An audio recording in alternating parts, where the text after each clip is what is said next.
नमस्कार, मेरा नाम आलोक है। आप लाइव स्ट्रीज देख रहे हैं। कल ही विजयदशमी का त्यौहार मनाया गया, पूरे देश में रावण दहन किया गया और बुराई पर अच्छाई की जीत हुई, असत्य पर सत्य की जीत हुई। हमारे साथ जर्नलिस्ट ज्ञानेश्वर जी हैं। हम कुछ बताएं उससे पहले आपको एक वीडियो दिखाते हैं। देखिए तस्वीरें। गांधी मैदान में रावण वध कार्यक्रम का आयोजन किया गया था। महामहिम राज्यपाल राजेंद्र विश्वनाथ लेकर मुख्यमंत्री नीतीश कुमार, सम्राट चौधरी, विजय चौधरी, तमाम जितने बड़े नेता हैं वो पहुंचे हुए थे। कमल लोपानी भी थे स्टेज पर, समाजसेवी हैं। जब तीर चलाने की बारी आए, तीर छाप जेडीयू का सिंबल है, जेडीयू पार्टी का सिंबल है, लेकिन तीर चलाना था। राम जी भी तीर चला रहे थे, महामहिम राज्यपाल भी तीर चला रहे थे, नीतीश कुमार को भी तीर और धनुष दिया गया। लेकिन ये क्या, तस्वीरें आप देख रहे होंगे, नीतीश कुमार के हाथ से तीर छूट गया। तीर और कमान दोनों ही हाथ से छूट गया। क्या सच में अशुभ संकेत नहीं है ये? खैर, शुभ है अशुभ है, इसके राजनीतिक मायने भी अब निकाले जाने शुरू हो चुके हैं। हमारे साथ जर्नलिस्ट ज्ञानेश्वर जी हैं। तस्वीरें आपको दिखा रहे होंगे, एक बार फिर देखिए कैसे नीतीश कुमार के हाथ से अचानक तीर और कमान दोनों छूट गया। अगले साल बिहार में चुनाव होने हैं। ज्ञानेश्वर जी, बड़ा अशुभ संकेत मिला है। हालांकि ठीक है, कार्यक्रम अच्छे से हुआ, रावण धू धू कर जला, वो एक अच्छा संकेत रहा, लेकिन नीतीश कुमार के हाथ से छूट जाना, बड़े कमजोर पड़ गए हैं लगता है इधर। देखिए आलोक जी, शुभ और अशुभ की बात तो हम नहीं करेंगे। ये देखिए पंडित और पंडिताई की बात है। ये ज्योतिष बताएंगे कि शुभ है कि अशुभ है। लेकिन हाथ तीर छूट गया, तीर और कमान दोनों नीचे गिर गया। आपने तस्वीरें वीडियो दिखाई ही है। देखिए यह आदमी से हो भी जाता है, लेकिन नीतीश कुमार से हो गया, इसलिए बड़ी बात। नीतीश कुमार बिहार के मुख्यमंत्री हैं और जेडीयू के सर्वेसर्वा हैं, राष्ट्रीय अध्यक्ष हैं। और अगले साल 2025 में जो चुनाव होने वाला है उसमें एनडीए के चेहरे हैं, क्योंकि नरेंद्र मोदी कह चुके हैं कि बिहार का मतलब नीतीश कुमार है। बीजेपी के किसी दूसरे नेता की दावेदारी नहीं बनती है, यह बात स्पष्ट की जा चुकी है। देखिए, तीर नीतीश कुमार से छूट गया, कमान छूट गया, नीचे गिर गया। यह इसलिए एक्स पर भी मैं देख रहा हूं कि लोग ट्रोल करना शुरू कर चुके हैं। वायरल हो रहा है। हाँ, वायरल हो रहा है और कई तरीके की बातें कही जा रही है। देखिए, हमने यह कहा कि ऐसा हो जाता है, लेकिन नीतीश कुमार से हो गया तो ज्यादा चर्चा, क्योंकि देखिए नीतीश कुमार की सेहत को लेकर तमाम तरीके की चर्चाएं चलती रहती हैं। और आप यह भी देख रहे होंगे कि इधर के दिनों में कि जब भी वे कहीं जाते हैं बहुत गार्डेड होते हैं। ठीक है, बहुत दूर खाता है। हाँ, बहुत दूर, मीडिया बहुत दूर रहते हैं। नहीं, मीडिया से आजकल मुखातिब नहीं हो रहे हैं, पिछले 2-3 महीने से। लेकिन पिछले शनिवार को आपने देखा था, और यह अच्छी किरण थी कि वे जेडीयू की राज्य कार्यकारिणी में 45 मिनट तक बोले थे। लेकिन जैसे ही तीर कमान छूटा, लोगों ने नीतीश कुमार की सेहत पर फिर से सवाल उठाना प्रारंभ कर दिया। देखिए, इस बात की चर्चा भी हो रही है कि तेजस्वी यादव इस बार दुर्गा पंडाल घूमने नहीं गए। ठीक है, एक भी दिन नहीं गए। हाँ, एक भी दिन कहीं नहीं, पूजा वूजा कुछ नहीं किया। जबकि हमें याद है कि जब पिछले साल वे बिहार के डिप्टी सीएम हुआ करते थे तो वे मतलब हर पंडाल में गए थे, शक्तिपीठों तक गए थे। लालू यादव इस बार भी गए। देखिए, जाकर उन्होंने दुर्गा पंडाल में माँ दुर्गा का आशीर्वाद प्राप्त किया। तो खैर, नीतीश कुमार की बात, तो नीतीश कुमार की सेहत को लेकर, और देखिए पिछले 1 वर्ष में 2 वर्ष में ऐसी कई चीजें हुई हैं जिसे लेकर नीतीश कुमार को लेकर नीतीश कुमार घिर जाते हैं। पटना विश्वविद्यालय आपको याद होगा, जहां वह गिरते गिरते बचे थे। फिर आपने देखा कि कई मौकों पर उनकी जुबान लड़खड़ा गई। तो विरोधी जो है वह निशाना साधेंगे, और जनता को इस बात का इंतजार है। देखिए, नीतीश कुमार सुशासन बाबू के रूप में जाने जाते रहे 2005 से 2010 तक, और फिर समीकरण बाबू हो गए। संघर्ष बाबू के रूप में भी उनकी लड़ाई हम लोगों ने देखी है, जब वे लालू यादव से लड़ रहे थे। तो बिहार की जनता जो है नीतीश कुमार को सही सलामत देखना चाहती है। और जैसे जैसे यह चर्चा अधिक बढ़ेगी कि उनकी सेहत खराब हो रही है, उनकी सेहत खराब है, उनकी संभावनाओं पर बट्टा लगेगा। पिछले दिनों तेजस्वी ने भी ट्वीट किया था। हाँ। जो ग्रामीण विकास विभाग का कार्यक्रम था, जी, श्रवण बिल्कुल, कुमार थे, बिल्कुल। कि 9 मिनट में ही कार्यक्रम खत्म हो गया, काफी अस्वस्थ लग रहे हैं, चीफ सेक्रेटरी तक नहीं आए कि नहीं बुलाए गए, और मुख्यमंत्री का संवाद टूटता जा रहा है, न मीडिया से न लोगों के साथ, सिर्फ गिने चुने लोग ही उनके आसपास रहते हैं। नहीं, आपको याद होगा जब इस विवाद की शुरुआत हुई थी, जहानाबाद के पूर्व सांसद डॉक्टर अरुण कुमार ने लिखा था और कहा था कि नीतीश कुमार को कुछ दवाएं दी जा रही है। फिर देखिए सुनील कुमार सिंह जो एमएलसी हुआ करते थे, उन्होंने तो इतने निजी आरोप लगा दिए थे कि पूछिए मत। तो हम ये कह रहे थे कि बिहार की जनता नीतीश कुमार को सलामत देखना चाहती है, और जब वे सलामत होते हैं, सही होते हैं, तो उनके आगे उनके सारे विरोधी जो हैं वह हौसला तोड़ देते हैं, चाहे लड़ाई कैसी भी, चाहे लड़ाई कैसी भी। क्योंकि हारी हुई बाजी को जीतना नीतीश कुमार को आता है। हाँ, और मैंने कहा ना समीकरण बाबू, वह समीकरण बना लेते हैं। आपने देखा कि 2020 में किस कठिन लड़ाई में फंस गए थे। चिराग पासवान जो नरेंद्र मोदी के हनुमान बने हुए थे, वे मुख्य रूप से नीतीश कुमार को हराने के लिए, जेडीयू को हराने के लिए चुनाव लड़ रहे थे, और उन्होंने नीतीश कुमार को पराजित भी किया। 38 विधानसभा क्षेत्रों में जेडीयू के उम्मीदवारों को चुनाव हरा दिया था, जिसका फायदा प्रत्यक्ष तौर पर तेजस्वी यादव को मिला था। और तेजस्वी यादव मुख्यमंत्री बनते बनते, देखिए आपको तब भी याद होगा कि नीतीश कुमार ने कहा था कि भाई मैं मुख्यमंत्री नहीं बनूंगा, लेकिन बीजेपी ने यह दबाव बनाया। और हम इसलिए कह रहे हैं कि देखिए जो बातें चल रही है सेहत को लेकर, कि आप उड़ीसा का चुनाव देखें, उड़ीसा में लोकसभा का चुनाव और विधानसभा का चुनाव दोनों एक साथ हुआ था। तो उड़ीसा में लोकसभा चुनाव में भी नवीन पटनायक की पार्टी हार गई, और विधानसभा चुनाव में सरकार का बात।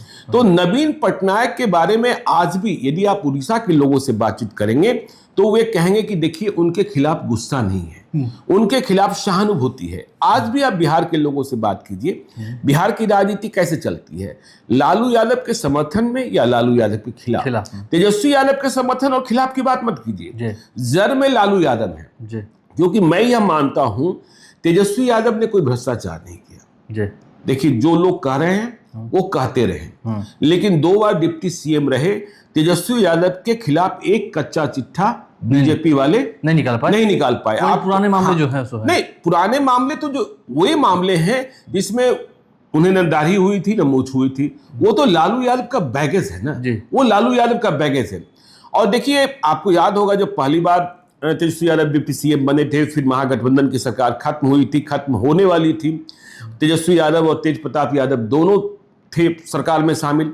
तो सुशील मोदी उस समय थे, कितनी बड़ी बातें हुई थी, मिट्टी घोटाला, लेकिन फिर एनडीए सरकार आई थी और मिट्टी घोटाले में ये शामिल थे या मिट्टी घोटाला कोई हुआ था, एनडीए की सरकार बिहार में साबित नहीं कर पाई। अभी भी जब सरकार बदली तो इतने सारे आरोप लगे कि आरजेडी के मंत्रियों ने इतनी अनियमितताएं की, इतने घपले कर दिए, इतनी गड़बड़ियां कर दी, सबकी जांच की जा रही है, लेकिन कितने महीने गुजर गए। तो तेजस्वी यादव पर लालू यादव का बैगेज जो है वो भारी पड़ जाता है। लोगों को लालू यादव का शासन याद आ जाता है, नीतीश कुमार और बीजेपी वाले उस शासन काल की याद दिलाते हैं। और अब प्रशांत किशोर देखिए दूसरी बात कह रहे हैं, 9वीं फेल और ये तमाम चीजें हो रही हैं। देखिए सम्राट चौधरी जिनके बंगले को लेकर इतना विवाद हुआ, जिसमें पहले तेजस्वी यादव रहते थे, सम्राट चौधरी ने कल गृह प्रवेश भी कर लिया है। अब वह उप मुख्यमंत्री का मतलब अपने बंगले में सम्राट चौधरी पहुंच गए। तो नीतीश कुमार की जो सेहत है ना, वह उनके लिए, जेडीयू के लिए और बिहार में उनके जो समर्थक हैं, अभी भी आप आम लोगों से बात कीजिएगा तो लोग कहेंगे कि नीतीश कुमार अच्छे हैं, लेकिन सेहत खराब हो रही है, उम्र हो गई है। और नीतीश कुमार हैं जो यह मानते नहीं है कि हमारी सेहत खराब है। नीतीश कुमार इस प्रयास में लगे हैं कि हम फिट दिखें। तो आप यह भी, तो आप यह भी देख रहे हैं। हाँ देखिए, नीतीश कुमार का काम बोलता है, उनकी पार्टी के लोग बोलते हैं कि 1 महीने पहले या 1.5 महीने पहले नीतीश कुमार का पब्लिक अपीयरेंस कम था। आज पब्लिक अपीयरेंस के नाम पर वे निकल रहे हैं, हर जिले में जा रहे हैं, हर जिले में जा रहे हैं, समीक्षा कर रहे हैं, पदाधिकारियों के साथ बैठक कर रहे हैं, मुआयना कर रहे हैं, लेकिन हाँ मीडिया से इंटरेक्ट नहीं कर रहे हैं। और नीतीश कुमार ने बीच में मीडिया से किस तरीके से इंटरेक्ट करना शुरू किया था, रोज पर डे। और देखिए मुझे याद है पर डे, और क्या बातें हो जाती है, कभी किसी के सिर को सिर से मिलाने लगते हैं, कभी किसी को गले से मिलाने लगते हैं, अधिकारी के पैर छूने लगते हैं। हाँ, पैर छूने लगते हैं। तो ये सारी जो बातें होने लगती है ना लोग, तो फिर यह लगता है कि कहीं कुछ गड़बड़ तो नहीं है। हाँ, कहीं कुछ गड़बड़ तो नहीं है। और देखिए उम्र में, जिस उम्र में नीतीश कुमार हैं, जिस उम्र में लालू यादव हैं, लालू यादव देखिए अब भी राजद उनका ही है, और हाँ, और वे स्वयं को मालिक मानते भी हैं। ठीक है, अब जो राजद की व्यवस्था है, जो कमान है, हाँ, जो हाँ, वहां अकाउंटेबल अब आपको तेजस्वी यादव के प्रति होना है जी।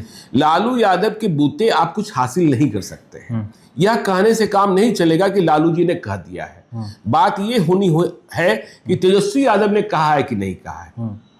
तो आरजेडी ने तो अपना उत्तराधिकारी तय कर दिया, नीतीश कुमार उत्तराधिकारी बना नहीं पाए, और इस पार्टी में नंबर दो कोई दिखता नहीं है। और यदि सच कहें कि अभी आपने ही खबर चलाई, देखिए अशोक चौधरी ने प्रेस कॉन्फ्रेंस की कि आपको जेडीयू के भीतर कितने नेता दिखाई पड़ते हैं जो प्रदेश के स्तर पर पार्टी की ताकत को बढ़ाने के लिए। देखिए अशोक चौधरी ने फैसला किया ना, पिछले साल उन्होंने भीम संसद का आयोजन किया था, इस बार फिर वह 26 नवंबर को संविधान दिवस मना रहे हैं, और 14 अप्रैल को दलित महाकुंभ। तो जेडीयू के भीतर ऐसे कितने नेता हैं? हाँ, इधर के दिनों में मनीष वर्मा जो पूर्व IAS प्राधिकारी हैं और जिन्होंने नीतीश कुमार के साथ रहने के लिए नौकरी छोड़ी, उड़ीसा कैडर के मूल रूप से हैं, नालंदा के रहने वाले राष्ट्रीय महासचिव हैं, वे जिलों की यात्रा कर रहे हैं, भ्रमण कर रहे हैं, हाँ, भ्रमण पुराने लोगों को सम्मानित करके उनको पुराने लोग, हाँ। लेकिन यह चिंता की बात है आलोक जी, आप जेडीयू को कवर भी करते हैं कि जेडीयू के साथ नए लोग, और नए लोग के मेरे कहने का आशय ये है कि जो नई जमात है जिसका जन्म 2000 के बाद हुआ है, वे लोग जुड़ नहीं रहे, वे लोग जुड़ नहीं रहे। आपने देखा ही था कि जब हमने लाइव सिटीज के डिफरेंट प्लेटफॉर्म पर एक ऑनलाइन पोल कराया था, करीब 3.25 लाख मतदाताओं ने सदस्यता अभियान को लेकर, आप किस पार्टी के सदस्य बनना चाहते हैं, तो लड़ाई हो गई थी आरजेडी और प्रशांत किशोर में। देखिए ट्विटर पर और फेसबुक पर प्रशांत किशोर जीत गए थे, और यूट्यूब के प्लेटफॉर्म पर आरजेडी जीत गई थी। लेकिन ठीक है, इन दोनों में कड़ी लड़ाई हुई थी, लेकिन जेडीयू के सदस्य बनने वालों की संख्या कि हाँ हम बनना चाहते हैं, उनके पक्ष में जो मत आए थे वो बहुत ही कम थे। लेकिन कहा था कि वो लोग चुप्पा वोटर होते हैं जो नीतीश कुमार को वोट करते हैं। नहीं, चुप्पा वोटर तो है ही। देखिए इसमें कहां से महिलाएं भी हैं। देखिए एक बात कही जाती है ना, महिलाएं, लेकिन जब यह बात होने लगती है ना कि आप घर में भी देखिएगा कि जब घर के जो मुखिया होते हैं वो बीमार रहने लगते हैं, या फिर ये मानने लगते हैं कि भाई इनकी उम्र इतनी हो चली है, ये फैसला लेने की स्थिति में नहीं रह गए हैं, तो लोग परिवार के दूसरे सदस्य, जैसा हमने कहा ना कि लालू यादव अब नहीं, अब तेजस्वी यादव, कि असली फैसला तेजस्वी यादव लेंगे। कोई व्यक्ति यह नहीं कह सकता है कि लालू यादव के आशीर्वाद से उन्हें टिकट मिल ही जाएगा। तेजस्वी यादव का आशीर्वाद चाहिए। तो जेडीयू में जो सबसे बड़ी रिक्ति है वह नंबर 2 की रिक्ति है। और देखिए दुनिया, मतलब भारत की हम बात करें, जिन पॉलिटिकल पार्टियों ने उत्तराधिकारी नहीं बनाया वह पार्टियां आगे चलकर खत्म हुई हैं। और देखिए अभी क्या है, नीतीश कुमार का चेहरा इतना बड़ा है कि जो बीच बीच में लोग कहते हैं कि जेडीयू टूट जाएगी, बीजेपी वाले ही तोड़ देंगे 12 सांसद। मैं फिर से कहता हूं, बीजेपी कभी अभी की तारीख में या अभी के समय में जेडीयू को तोड़ने का प्रयास नहीं करने वाली है, या नीतीश कुमार को नहीं छेड़ने वाली है।